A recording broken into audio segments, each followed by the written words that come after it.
When does probation end? And does probation end earlier for God's people? What happens when probation closes? No one knows when probation ends. There's no date. The last date we had was October 22, 1844. We have no date for the close of probation. And God knows why he didn't give us a date. People try to, I'll wait 2 days before the date comes and I'll get myself right with God. There are people like that. I'll confess on my deathbed. There's no date for the close of probation now.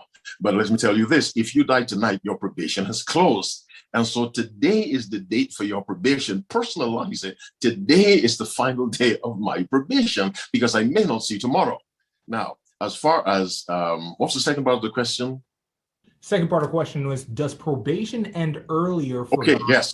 yes. Now, First Peter chapter 4, verse 17 says, "For the time is come that judgment must begin at the house of God." Now, that judgment does not just cover Adventists, it covers all those who've ever professed a relationship with Christ. You see, now he's going to judge your profession by your works. You see, you said you love me, you said you've given your life, you said you obey me, you took all these baptismal vows. Let me now examine how you live. That's why we're saved by works. We're saved by faith, but we're judged by works. And so this judgment began in October 22, 1844. It's a judgment of those who've had a relationship, professed a relationship with Jesus Christ. So in that sense, yes, it begins with the house of God, according to 1 Peter 4:17. So you can say, yes, it ends for Adventists first, because we're all part of that group who have professed a relationship with God. Now, when that judgment ends, there isn't another one, because the wicked has already condemned themselves by rejecting Christ. Are you following me?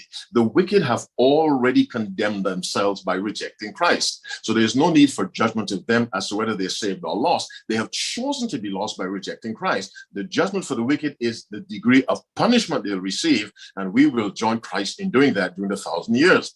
But yes, judgment begins at the house of God.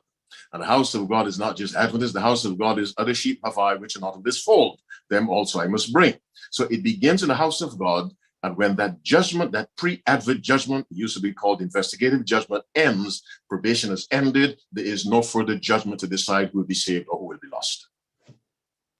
Amen.